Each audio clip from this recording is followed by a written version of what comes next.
13 भाई बहनों में एक स्कूल टीचर की दूसरी शादी के एल्डेस्ट सन के रूप में उनका जन्म 15 मार्च 1854 को पोलैंड में हुआ था।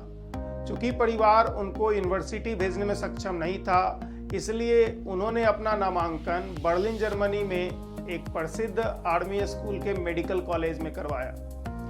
इस कारण उनका पढ़ाई आर्थिक रूप से व्यवहारिक हो गया, लेकिन 1878 में मेडिकल कॉलेज से पास आउट होने के बाद भी उन्हें कई वर्षों तक सैन्य सेवा में अपने आप को देना पड़ा।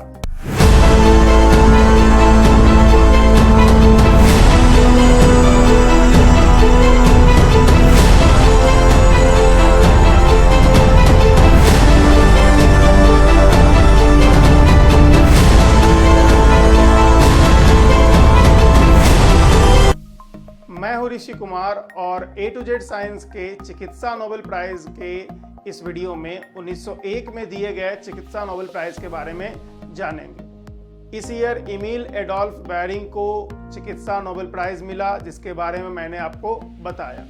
एमिल एडोल्फ बेयरिंग को डिप्थीरिया, जिसमें कि गले के पिछले हिस्से में एक मोटी आवरण बन जाती है, और टेटनस के इलाज के लिए चिकित्सा क्षेत्र में फर्स्ट नोबेल प्राइज से सम्मानित किया गया। 1880 में स्टेट एग्जाम पास करने के बाद उन्हें वापस पोलैंड भेजा गया। वहां एक्सपेरिमेंटल वर्क के साथ साथ वो सेप्टिक बीमारियों के बारे में स्टडी भी कर रहे थे। सेप्टिक बीमारियों में शरीर में सूजन आ जाती है, जिसके कारण रक्त के थक्के जम जाते हैं और इसी कारण से ऑक्सीजन शरीर के महत्वपूर्ण हिस्सों तक नहीं पहुंच पाता है। 1881 से 1883 के बीच में उन्होंने आइडोफॉर्म एक्शन पर महत्वपूर्ण जानकारियां इकट्ठा की और बताया कि यह रोगाणुओं को नहीं मारता है, लेकिन रोगाणुओं द्वारा दिए गए जहर को बेअसर करता है। इस प्रकार यह एंटीटॉक्सिक मटेरियल है।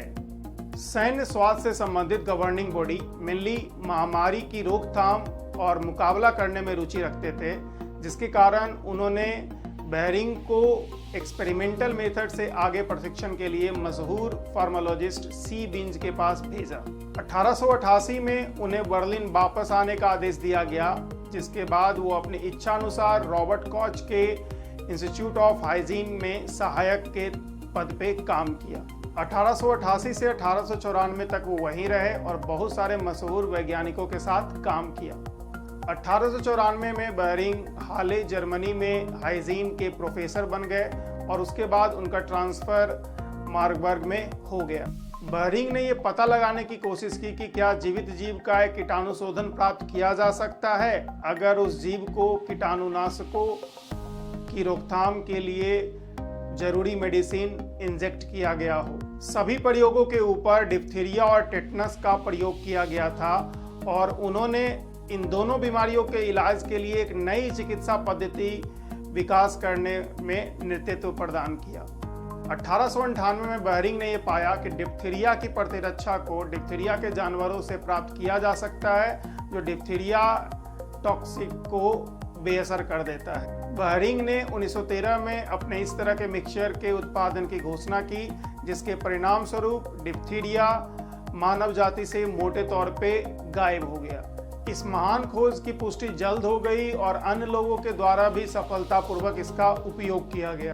1901 से बेयरिंग के खराब स्वास्थ्य के कारण उनका रेगुलर लेक्चर देना मुश्किल हो गया और उन्होंने अपने आप को तपेदिक के इलाज के स्टडी के लिए समर्पित किया। सीरा और टीके के उत्पादन में उनके सहयोग के कारण वो आर्थिक रूप से समृद्ध हो गए और मार्बर्ग जर्मनी में उन्होंने बहुत बड़े संपत्ति का स्वामित्व किया। 1901 में उन्हें नोबेल प्राइज से सम्मानित किया गया और उन्हें बहुत सारे देशों जैसे जर्मनी, रूस, हंगरी, पोलैंड, इन सभी कंट्री से अलग अलग सम्मान दिया। 1896 में 42 वर्ष की उम्र में बेयरिंग ने बर्लिन के सरकारी अस्पताल के निदेशक की 20 वर्षीय बेटी से शादी की। उनके 6 बेटे थे और 31 मार्च 1917 को बेयरिंग की डेथ मार्बर्ग शहर में ही हो गई।